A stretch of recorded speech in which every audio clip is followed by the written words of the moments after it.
ingin merolplaykan tentang peran profesional sebagai caregiver, educator, dan collaborator. Sebelumnya perkenalkan, saya Agni Anissa Solihin dan Akhiralim 140 sebagai relator dan juga dokter.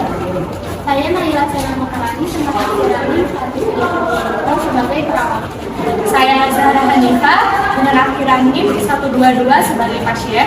Saya Nanda Siti Puspitasari dengan Akhiralim 138 sebagai perawat.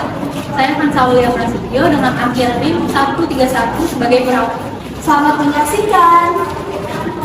Doha ini mengidentifikasi beberapa elemen peran perawat profesional, meliputi yang pertama, caregiver, pemberi asuhan keperawatan. Perawat dapat memberi pelayanan keperawatan secara langsung dan tidak langsung kepada klien dengan menggunakan proses keperawatan meliputi pengkajian, diagnosa, perencanaan, pelaksanaan, dan evaluasi.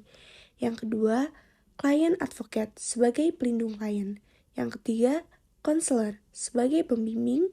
Yang keempat, educator sebagai pendidik klien. Yang kelima, collaborator bekerja sama dengan tim. Yang keenam, koordinator. Perawat memanfaatkan semua sumber dan potensi yang ada, baik materi maupun kemampuan klien secara terkoordinasi, sehingga tidak ada intervensi yang terlewatkan maupun tumpang tindih. Yang ketujuh, change agent sebagai pembaharu. Yang ke-8, konsultan sebagai sumber informasi yang berkaitan dengan kondisi spesifik klien. Perawat yang akan kami roleplaykan yaitu perawat sebagai caregiver, educator, dan juga kolaborator. Suatu pagi, di ruang mawar terdapat pasien atas nama Ibu Zahra. Mengatakan badannya terasa letih dan lemas. Klien mengatakan bahwa gula darahnya tinggi saat masuk ke rumah sakit karena klien jarang kontrol ke rumah sakit. Klien merasakan ada nyeri pada kaki sebelah kanan dan nyeri pada bagian luka. Klien mengatakan tidak nyaman pada bagian luka dan terdapat pus atau nanah pada bagian luka.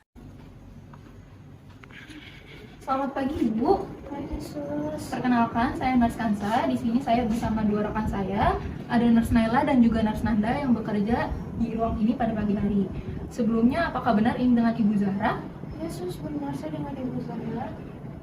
Bu Zahra, apa yang Ibu rasakan pada pagi hari ini?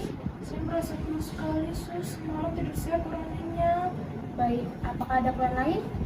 Sus, kaki saya sakit sekali karena ada luka. Mama, saya buka ya Bu. Sembuh ya sus. Oh, ini normal Ibu. Memang kalau pada penderita diabetes ini, penyembuhan luka itu agak sedikit lebih lama ya Bu, karena kadar gula darah yang tinggi menghambat aliran darah ke kulit. Jadi normal kalau ada nyeri-nyeri ya Bu. Gitu sus. Iya Bu, tapi tenang saja, nanti untuk pembersihan lukanya akan dibantu oleh perawat lain ke sini untuk membersihkan luka Ibu ya Bu. Baik sus, terima kasih.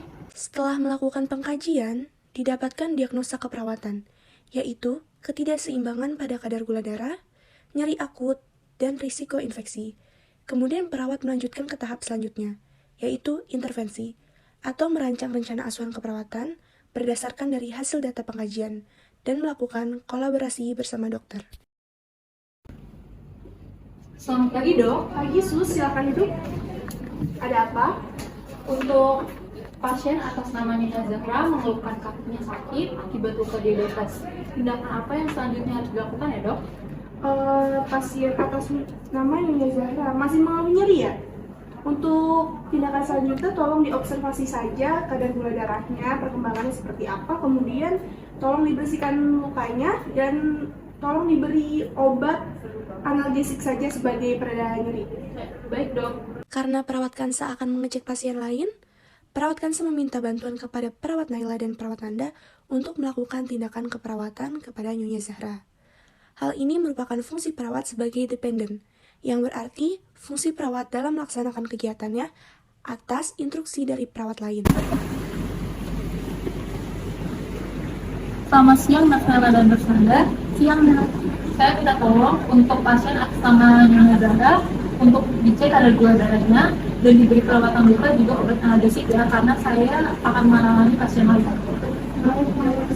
Perawat Naila dan perawat Nanda pun segera menyiapkan alat untuk mengecek kadar gula, membersihkan luka, dan obat analgesik, lalu pergi ke ruang di mana Nyonya Zahra dirawat. Pagi Ibu, saya dengan perawat Nanda. Apakah Ibu benar dengan Ibu Zahra? Ya sus, benar.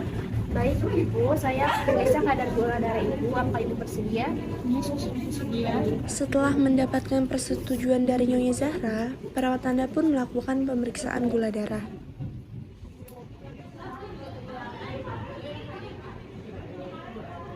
Baik Ibu, tindakannya selesai ya Bu. Gula darah Ibu cukup tinggi, sekitar 291. Apakah Ibu udah menjaga pola makan dengan benar? Iya sus, akhir-akhir ini saya suka makan goreng-gorengan. Terus saya juga suka makan manis-manis, tapi saya jarang antar ke dokter kayak gitu sus. Ya Ibu, alangkah baiknya memang tidak makan makanan yang berminyak dan yang manis-manis ya Bu. Lebih banyak makan sayur-sayuran dan rutin mengontrol ke dokter. Baik Ibu, saya pamit undur diri. Nanti ada nurse Naila yang akan mengobati lukanya.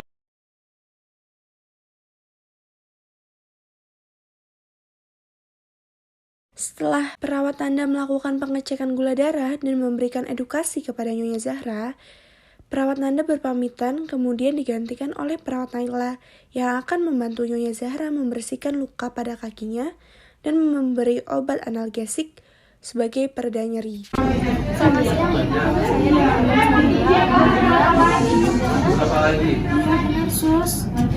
dengan baik Ibu Zahra. Jadi tujuan saya di sini adalah untuk membersihkan luka pada kaki Ibu dan juga memberikan obat pereda nyeri untuk meredakan nyeri pada kaki Ibu. Apakah Ibu bersedia? Bersedia sus. Sekarang saya bantu bersihkan lukanya dulu ya Bu. Ayo Bu, saya bantu.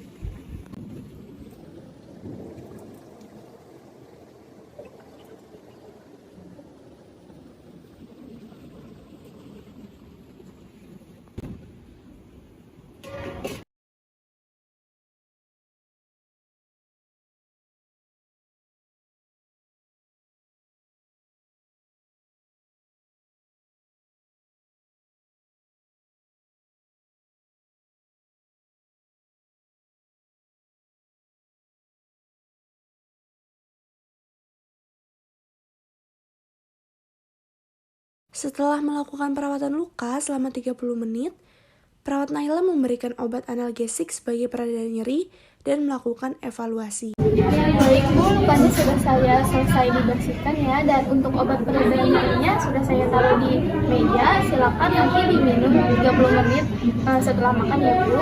Apakah Ibu sudah merasa lebih nyaman setelah dibersihkan lukanya? Alhamdulillah sus, sudah terasa lebih nyaman. Terima kasih ya sus. Oke, baik Bu. Kalau begitu saya permisi ya.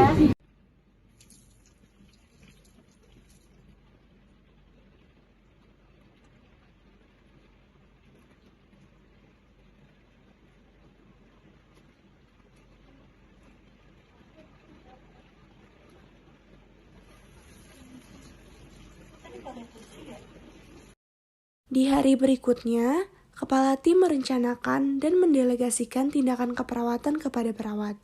Setelah 6 hari dirawat, Nyonya Zahra kondisinya semakin membaik dan sudah diperbolehkan pulang oleh Dr. Adni.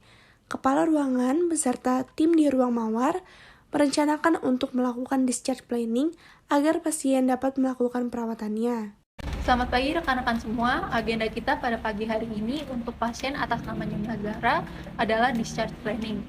Kondisi Nyonya Zahra sudah membaik dan sudah diizinkan pulang oleh dokter. Bagaimana persiapan pulang Nyonya Zahra, Nurse Naila dan tim? Persiapan untuk melakukan discharge planning pada Nyonya Zahra sudah kami lakukan seoptimal mungkin. Untuk perencanaan discharge planning sudah kami siapkan status dan format discharge planning. Masalah yang kami temukan pada Nyonya Zahra adalah untuk perawatan lukanya lebih lanjut. Untuk membantu penyembuhan luka, pasien dan keluarga perlu diberi informasi tentang cara perawatan kaki di rumah, cara senam kaki, diet diabetes mellitus, dan juga tanda-tanda terjadinya hipoglikemi dan hiperglikemi pada pasien. Oke, terima kasih Nurse Naila. Boleh saya lihat dulu berkas-berkas kepulangan Nyonya Zahra? Ini Nurse sudah kami persiapkan. Terima kasih untuk kerjasamanya rekan-rekan semua. Kegiatan discharge planning pada pagi hari ini sangat bermanfaat dan luar biasa. Semoga apa yang kita lakukan pada pagi hari ini bisa bermanfaat dan juga kita harus tetap meningkatkan untuk kenyamanan dan kepuasan pasien juga keluarga. Semangat bertugas kembali, tetap sehat, semangat dan fokus. Setelah kepala ruangan meneliti kelengkapan berkas dan dirasa cukup, kepala ruangan beserta tim ke ruangan pasien untuk melakukan discharge planning. Selamat pagi Bu Zara, gimana kabarnya hari ini? Alhamdulillah sudah mulai membaik, Sus. Alhamdulillah, jadi pada pagi hari ini kami ada kabar baik untuk Ibu bahwasanya Ibu sudah diperbolehkan untuk pulang ya Bu ya. Sus. Jadi untuk keluarga bisa menyelesaikan administrasi terlebih dahulu. Nanti Ibu akan mendapatkan surat izin pulang yang nantinya akan diserahkan ke perawat yang ada di ruangan ya Bu.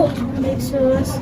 Nah sebelum pulang kami izin untuk melakukan penyuluhan terlebih dahulu. Jadi agar Ibu tetap bisa melaksanakan perawatan nanti di rumah nanti. Baik, Sus, saya akan mendengarkan. Penjelasan akan dijelaskan oleh Nurse Naila dan juga Nurse Nanda. Apakah Ibu bersedia? Baik Ibu, untuk kedepannya saya sarankan untuk melakukan diet, kontrol, dan olahraga secara rutin dan juga menjaga pola makan ya Ibu. Saya sarankan minimal makan 3 kali sehari dengan diselingi cemilan seperti buah. Penjelasan saya sudah jelas. Jelas, Sus, sangat mudah dimengerti. Saya akan rajin kok, Sus, untuk melakukan olahraga. Oke, baik Ibu, selanjutnya dilanjutkan oleh penjelasan oleh Nurse Nanda ya. Ibu jangan lupa untuk mengontrol minimal 11 kali untuk melihat perkembangannya ya Bu. Baik, Sus, akan saya lakukan. Terima kasih banyak ya, Sus. Penjelasannya sangat mudah dimengerti. Baik Ibu, untuk penjelasan dari kami sudah selesai. Dimohon untuk kedepannya menjaga kesehatan selalu ya Bu, dan diharapkan jangan masuk rumah sakit lagi. Kalau begitu kami permisi ya Bu. Assalamualaikum. Kesimpulan, pelayanan keperawatan diperlukan untuk membantu manusia dalam memenuhi kebutuhannya. Adapun pelayanan keperawatan yang diberikan kepada individu yaitu dalam bentuk asuhan keperawatan. Menurut Yuli Hastin 2009, menurut Doni, caregiver adalah pemberi asuhan keperawatan, perawat dan memberi pelayanan keperawatan secara langsung dan tidak langsung kepada klien dengan menggunakan proses keperawatan meliputi pengkajian, diagnosa, perencanaan, pelaksanaan, dan evaluasi. Educator adalah membantu klien dalam meningkatkan pengetahuan kesehatan, gejala, penyakit, bahkan tindakan yang diberikan sehingga terjadi perubahan perilaku dari klien setelah dilakukan pendidikan kesehatan. Collaborator merupakan peran yang dilakukan karena perawat bekerja melalui tim kesehatan yang terdiri dari dokter, fisioterapi, ahli gizi, dan lain-lain untuk mengupayakan proses pengidentifikasian yang diperlukan termasuk diskusi atau tukar pendapat dalam bentuk pelayanan kesehatan selanjutnya.